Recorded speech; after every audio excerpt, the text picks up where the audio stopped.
2022 Volkswagen Jetta GLI Autobahn with the black package.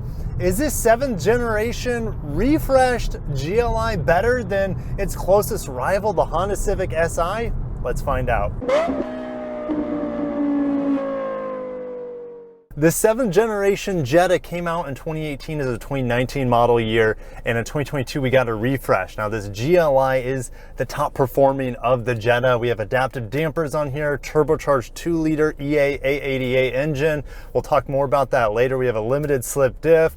And this has the 6-speed manual. You can spend a little bit of money and get a 7-speed dual clutch, but manual's the way to go. This has a black package that has kind of a two-tone going on. We have black wheels. We have a blacked out roof, which this has what's called the panoramic sunroof on it. It's just a really big sunroof. It doesn't go like the whole roof. I wouldn't call it a pano roof, but it's nice, don't get me wrong. Getting on the inside of the GLI Autobahn, this thing is loaded up. Now, we should expect a lot of features for around $32,000, $33,000. We have leather, heated and ventilated seats.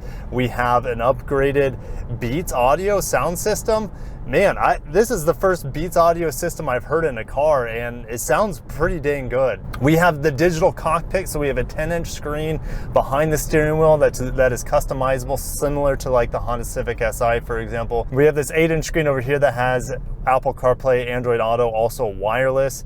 We also have 3 USB-Cs in here, 2 down here, 1 back here underneath the armrest. No vents in the back, nor USBs in the back, but 3 USB-Cs is definitely nice. I do like the simplicity of the climate control. I love climate control knobs, so it definitely ticks the box there for me for practicality. Something that I haven't driven the new GTI Golf, but I've heard that's not as user-friendly with the controls, so I'm very happy with not only the touchscreen and the interface there, but also the climate control, like I said. Now, the steering wheel is of excellent quality, really girthy. Gotta love a girthy leather steering wheel. I'm not sold on the haptic buttons that control everything behind the steering wheel, as well as your cruise control and lane keep assist on this car, which you do have radar cruise, by the way. Now, getting in the back seat, I had a good amount of leg room behind this passenger seat. And it was set up for me at 6'1", so pretty impressive for this class of vehicle. You did have a cup holder armrest that folded down, 1 mat pocket behind this seat, not behind the driver's seat. I've been driving my daughter to school and picking her up from school in this vehicle, and it fits a small child just fine. You could easily fit 2, maybe 3 car seats in the back if you're really pushing it.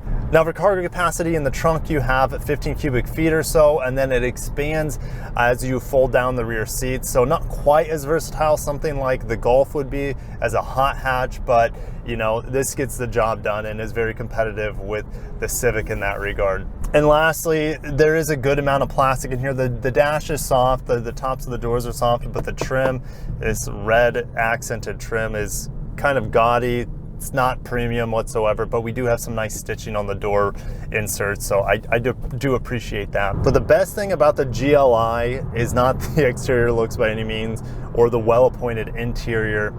It is the driving experience. This 2-liter turbocharged engine has 228 horsepower, 258 pound-feet of torque. It is more than ample to get this car going. Most cars that are competitive in this class make do with smaller turbocharged engines like we see on the Honda Civic Si, which has a 1.5 liter. It really comes alive, the 2-liter comes alive after 3,000 RPM, and then you feel like you get that full turbo boost effect. So there is a little bit of a turbo lag. The gearing is also really spaced out, which fits the Autobahn nomenclature of this vehicle. Now, going about 55 miles per hour here, we do have a good amount of road noise here. It doesn't help that this has pretty large 18-inch wheels. Now, I mentioned it does have adaptive dampers, and they are linked to the driving modes, so you can cycle through them here. And it comes up on the MID as well as the center screen here. So I have eco mode, comfort, normal, and sport mode, and I typically just leave it in normal mode, to be honest. Fuel economy numbers is going to vary quite a bit. When I'm in town, I'm getting like low 20s, but on the highway, since this car, or at least the gearing, is really, really tall, probably around 40 miles per gallon when you're putting around at 55, 60. If you're going around 70, it's going to drop down to probably low to mid 30s. But overall average, I'm getting about 28 to 30 miles per gallon in the GLI, even after pushing it a little bit. Now, you guys know, with me being in Florida, I can't really push this thing around any turns because there aren't a whole lot other than like interstate on-ramps. So the suspension, just know that it is a little stiff in here. They replaced the torsion bar in the back with a multi-link in the GLI, which is pretty nice. So you have a more sophisticated and planted rear end compared to the standard GLIs. Like I said, adaptive dampers up front, which is nice to have. To me, I really can't tell the difference a whole lot between the different driving settings with the adaptive dampers. For the steering, I'd say it's pretty average. It doesn't feel nearly as tight or as accurate as any of the Civics, let alone the Civic Si. Seating height does feel fairly high in this sedan, even with the seat all the way down, and you multiply that with a little bit of body lean, feels like you're leaning over a little bit in this vehicle, even in sport mode. Now, coming to this red light here, there's no auto rev matching downshifts like in the Civic Si, and blipping the throttle in here is almost not that rewarding because the gears are so spaced out that it, even with a little blip of the throttle, it doesn't rev match very well. So you're almost better off not giving it any gas as you're downshifting, which is a bit weird for me. We'll talk about the acceleration. We'll do 0 to 60s here in a little bit, but it does not want you to shift that fast. And like the Civic Si, it does have some rev hang. It's not as bad, I don't think, as it is in the Civic Si. I feel like you can shift slightly faster in this vehicle. The shifter is okay. It's not going to impress anyone. It's accurate. I've never picked a wrong gear. It's pretty forgiving in that regard.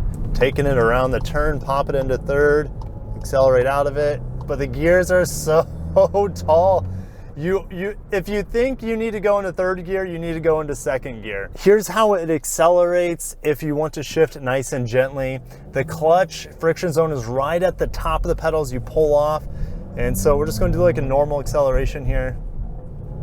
So there's a good second to a half between shifts if you want to shift this vehicle as smoothly as physically possible. Now, the brake feel here is really good, actually. You know, it's a little soft, but it's very linear. This does have upgraded brakes over the standard Jettas, so I really appreciate it. I believe they're the same brakes from the GTI, so I love that.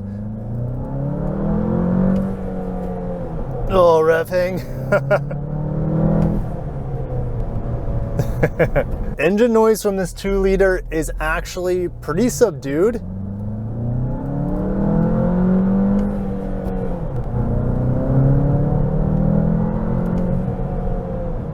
It sounds pretty good, and you do have a good amount of turbo whining and hissing when you're shifting gears especially. So I do appreciate hearing what's actually going on up there more naturally than some of the more synthetic sounds coming from its competitors. 0 to 60, I'm guessing it's around 6.5, 7 seconds. I have sport mode on, I have traction control on. I'm gonna rev it to maybe about 2,000 RPM, 2,500, and go.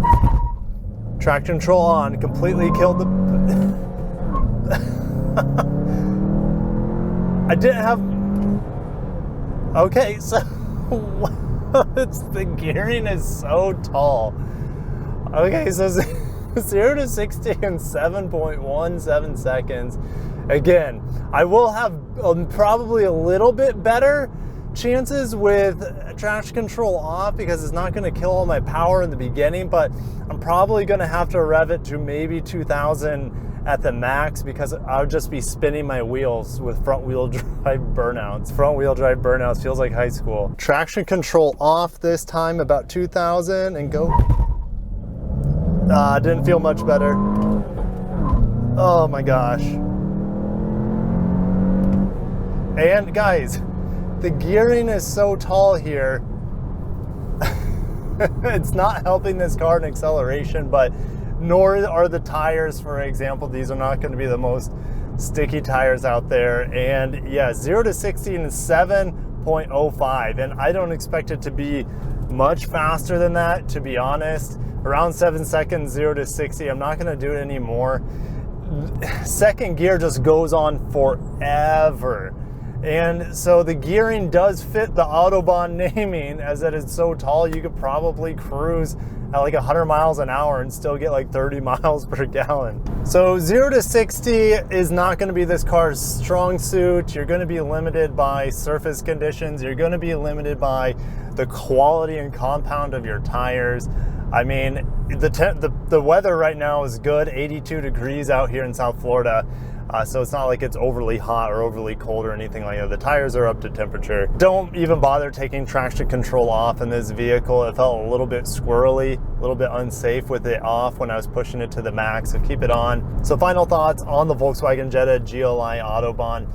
Is it a better car than the Civic Si? Well, it has more features and amenities. It also costs more. The handling doesn't feel as tuned in. The center of gravity feels higher. You have a little bit more body roll.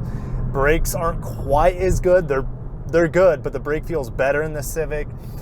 So if you want to have more features and spend more money, this vehicle is available. And the fact that we have a 6-speed manual in today's day and age, and you have that option and have that fun on a daily basis, is awesome. So if you can't find a Civic Si for close to MSRP, this GLI is definitely an awesome option. And maybe you can save 3 or 4 grand by skipping this black package, getting some cloth seats, skipping the panel roof, heated and ventilated seats, get a smaller screen. You don't really need all that stuff. And with all that, you could match up this vehicle a little bit better with the Civic Si in terms of features, but that vehicle will still drive better. The strongest feature of this car is the 2-liter turbo, and it does have more power, 28 more horsepower or so than the Civic Si, a lot more torque as well. So it is more fun in that regard, especially at higher speeds, but acceleration feels about the same, to be honest. But I've had a blast with this GLI Jetta from Volkswagen over the past week.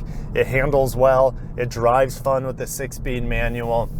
It's not always the easiest to shift smoothly because the gearing is so drawn out, as well as the clutch pedals friction zone is almost all the way out, but it is still a very fun and engaging drive experience, something that even compared to last week's review and the nearly 500 horsepower IS 500, I get more enjoyment in some ways out of this vehicle because I'm just so much more engaged playing with the clutch, playing with the manual transmission. So guys, I'm going to end it there. If you enjoyed today's video, smash the like button, subscribe for more auto news and reviews. I'll catch you in the next one. Peace out.